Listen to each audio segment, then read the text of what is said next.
Joining me now is our team NBC News senior White House correspondent Kelly O'Donnell on the convention floor. Vaughn Hillyard is in North Carolina, where former President Trump spoke this afternoon. And with me on set, of course, is NBC News chief political analyst Chuck Todd.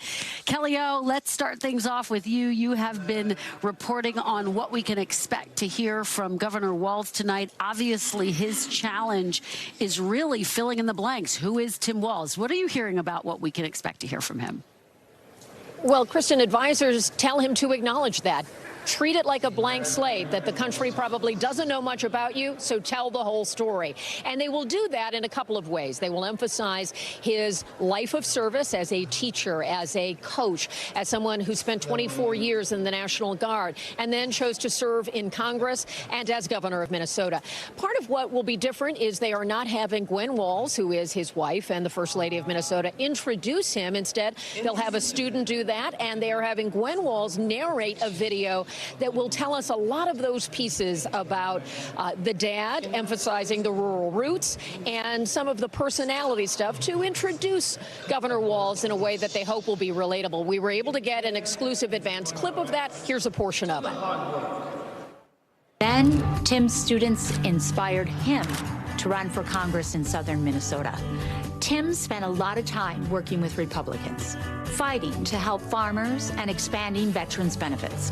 Whether it was in Congress or as governor, his focus has always been helping working people like those he grew up with.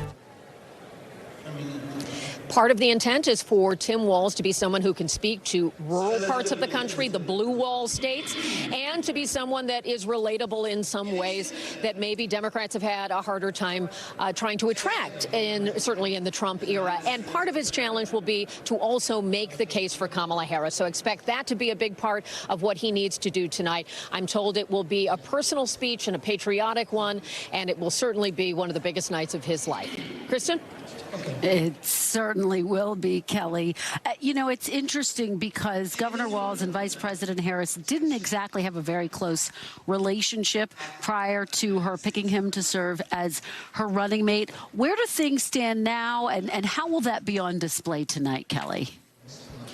Well, one of the things that advisors have talked about is that he has been known to the party. He was the head of the Democratic Governors Association, and people were tracking some of the policies he was carrying out in Minnesota. So known to the party, and then so much of it about the personal connection and chemistry that they were able to build. Also, when his team made him a surrogate prior to Kamala Harris even becoming the nominee, and seeing what he was able to do in telling the Democrat story on cable news and elsewhere helped to advance his case to make him a top choice among the shortlisters, then ultimately her actual choice for running mate. So part of what I've also been told is that the people around Kamala Harris have noticed from the first moment of their interactions that he is Governor Walz, quite comfortable playing a supporting role to Kamala Harris, not feeling like he has to be the lead of the ticket, not feeling like he has to outshine her, but to try to complement what she brings to it. And that, of course, is an asset in the very abbreviated race that they are looking at. Yeah, and they really highlighted that in their initial rollout in Philadelphia. Kelly O'Donnell, thank you so much for that. Are you ready, Mosley? Let's turn to Vaughn Hillyard. Vaughn, 76 days from Election Day. We just heard from former President Trump. Talk about the key takeaways. Kristen, I think the top takeaway is the number that you just mentioned, 76 days until Election Day. And why is that pertinent? Well, 4 years ago, we learned that Election Day was really just the beginning, and that for the next 2 months, the transfer of power was more than rocky, but it was violent. On January 6th, there were hundreds, thousands of individuals who attacked the U.S. Capitol to try to stop the certification of Joe Biden's win and from him taking the White House. And that was due in large part to Donald Trump making the claims repeatedly that the 2020 election had been stolen. And in these last weeks, we have heard Donald Trump begin to lay the foundation for the ability to claim in 2024 here, just 2.5 months from now, that this election is stolen from him. And quite explicitly on this stage here, just a few moments ago, Kristen, Donald Trump, he said explicitly, our primary focus is not to get out the vote. It is to make sure they don't cheat, because we have all the votes we'll need. You can see it. All the houses along the ways with all the signs. We have the numbers. And so Donald Trump, at a time in the last weeks in which he has openly questioned whether the crowds that Kamala Harris is garnering across the country are real, and also the reality that he has argued that the New York case against him amounts to election interference. He's also claimed that Google is interfering in this election. Donald Trump here telling the crowd that he has the numbers to win this election, and all but essentially stating that the only way that he would lose this election is if the other side here cheats. And so I think this has been a very difficult month for Donald Trump, watching his poll numbers flip with Kamala Harris going to the top of the ticket. And we are now watching him in real time, effectively laying the groundwork to claim that the 2024 election is stolen. So really, Donald Trump is saying it very clearly that his effort is not towards trying to get out the vote at this point, because he feels like he already has the numbers. And he is highlighting the idea that this election would potentially be stolen again, as of course he falsely claimed the 2020 election was. All right, Vaughn Hillyard, thank you so much for that from North Carolina. As you've been talking, we've been listening to a sound check here. Stevie Wonder, he just wrapped up, I think. Can we see him on stage? Yeah, we can still see him there on stage. We should say that we saw John Legend doing a sound check earlier today. So things are really getting underway. The energy is building here inside the United Center. And I am here with Chuck Todd to talk about all of it. So here we are on day 3. Chuck, before we talk about what you're expecting tonight, let's talk about what happened last night. Yeah. The fact that we saw Michelle Obama, who frankly we have never seen before. What did you make of what we heard from her and from the former president? Well, look, she's had a lot to get off her chest. Yes, okay, that's and that's what it felt like, right? I got some things to say, right?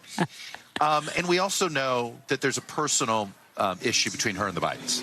And it's personal. It's not political. Yeah. It's not, we know it's personal. You guys want to Google what that is. I encourage you to do it. I'm not going to go down that storyline. But she wouldn't have been here if this were Joe Biden's convention. And so I think that's an important thing to understand, which made her early lines going, I'm feeling something finally, instead of the pit in my stomach. It wasn't a personal shot. Some people want to say it's a personal shot at the Bidens. No, it was a shot at the era that we were in. And the fact that she wasn't alone here. She was speaking to all those voters, the double haters, the people that couldn't stand the fact that it was Biden and Trump were the choices. And there were some, 70% of the country wanting different choices. So that's what I thought she is so good at, which is sort of getting out of the predictable left-right political paradigms. And, I think we sort of, there's almost this, well, of course she gave a great speech. And I'm sitting there going, she doesn't do this for a living. Right. Yeah, of course Obama gave a great speech. Of course, they did it for a living. Every 4 years, we all are reminding going, oh my God, this is one of the best public speakers in America. Right. And she's not, a practicing politician, if you will. So, look, I think she did it. She was sort of, she hit Trump with elegance. Right. She didn't go low necessarily. You're right. It wasn't high, but it wasn't like, below the belt. Right. It was this a little bit mockery, which I do think that both of the Obamas went there, and that's the biggest tone change from Biden to Harris, right? Biden was painting a picture of this dark, menacing Donald Trump. Obama's always treated Donald Trump as the Celebrity Apprentice host, right? I mean, going back to the White House Correspondents' Dinner riff back in 2011 to the, I've been amused at all the different euphemisms that were used today to describe the joke about crowd sizes that the former president made.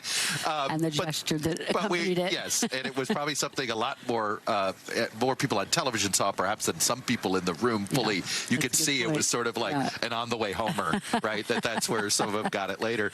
But that is the big tone change, which is, and Tim Walz has been doing that too. And I expect more of that. That's the through line I expect from last night to tonight, is that I think Tim Walz will continue the mockery of Trump versus the dark, menacing threat that Biden was always painting. It's such a fascinating point, because Biden won with that messaging in 2020, but it seemed like people couldn't hear that anymore in 2024. Like I think especially when the economy was like crummy, right? You're like, well, it's all dark. Right. You're not more light. Yeah. That was the problem. Biden himself wasn't presenting light. Yeah. So here we are, and you said Monday night really was official pass the torch night. Yesterday was Kamala Harris's convention starting in earnest. Tonight is a huge test for Governor Tim Walz. You have 4 in 10 Americans saying they don't really know enough about him to know whether they trust him or not. What are you going to be looking for tonight? Look, it's a huge opportunity for him, you know. And I actually, you know, we haven't had this sort of, this least known of a running mate since Sarah Palin. And I think it's instructive to go back to Sarah Palin because Sarah Palin electrified her convention. Yeah. Sarah Palin had a tremendous first 20 days. And yet she was also an unknown figure, so her mistakes were also quickly could overshadow things. But she gave a terrific speech because she came at it as an every person, right? And that's what Walz, I think. So assuming that's the theme, you know, she went with hockey mom. Right. You know, he's going with, you know, girl dad, right, type of thing. But I think there's something to that if the more he leans on being a public school teacher, being a coach, sort of growing up middle class, living a middle class life before jumping into the political arena, I think that certainly is going to connect with this room. People need to remember a lot of the delegates are teachers. Yeah. The teachers union is always a huge, and so he's really going to play well in this room. But Kelly O'Donnell made a point earlier to me, and which was, hey, teachers know how to. They know how to explain things to keep the attention of people. Like, it's tough to get teenagers to listen to you. Right. So that's probably a real asset to him. That's a great point. He will be speaking American, not necessarily political Washington. Well, speaking of explaining things, and you and I were talking about this, obviously we covered the Obama administration together. And when he was running for re-election, Bill Clinton played the role of explainer-in-chief. Right, particularly on economics, because Barack Obama could not run, are you better off now than you were 4 years ago because of the Great Recession. They had a twist. They changed the message to, are you going to be better off 4 years from now? From now. And that's what Bill Clinton helped do. Yeah, and it seemed like former President Obama was taking that mantle a little bit, elder statesman, and starting to explain to people, here's why Kamala Harris will be better for you ultimately. Well, and I really think what he did very well, and so did Michelle Obama, was separate Kamala Harris from the Joe Biden wing of the party. You know, if you think about it, you know, Obama was sort of the new fresh face. Progressives thought he was one of them. And I think he was not on any camp, I think, as it turns out. But he felt like he had to go with a little bit of the old guard, and so Biden was the old guard. You could actually see here, Biden was the old guard. He went with Kamala Harris. She was part of the, quote, new guard, or part of that. So this has always kind of been a fusion here, even though they're all, you know, been working together. And I think that this is an opportunity Kamala Harris has, is to separate herself from Biden without being rude about it. Yeah. But to say, hey, I came up differently than Biden. I didn't come up through the political wars of the 70s. The most appealing thing about Barack Obama is that he didn't go through the wars of the 90s. And that's, I think, and the wars of the 90s so shaped the Bidens, the Clintons. And to this day, it shapes Hillary Clinton. You can still feel that. Biden is still sort of, you can feel that he was shaped by those culture wars of the 90s. Obama, that's what made him such a fresh face here. And I think that's Kamala Harris's possibility. And that's what Obama, I thought, really did well with last night, was making the case, hey, she's not a veteran of those old culture wars. She will go about this differently. Yeah, very quickly, because I'm getting a wrap. I know you are. We're learning RFK Jr. is going to make a speech on Friday, teasing the possibility of dropping out, maybe endorsing Trump. How big of a deal would that be if he Well, he needs to hurry up and drop out to be relevant. Yeah. Because every day he was losing relevance. Every day his numbers were shrinking. Every day his donors were going away. I don't think he has any juice left. I'll be honest. The candidate switch took away 75% of his support that was at all Democratic. They're already back with Harris. What's left, I think, is gadfly vote. I don't think it even goes to Trump. I think this is a much ado about nothing now. I think this is gadfly candidate drops out.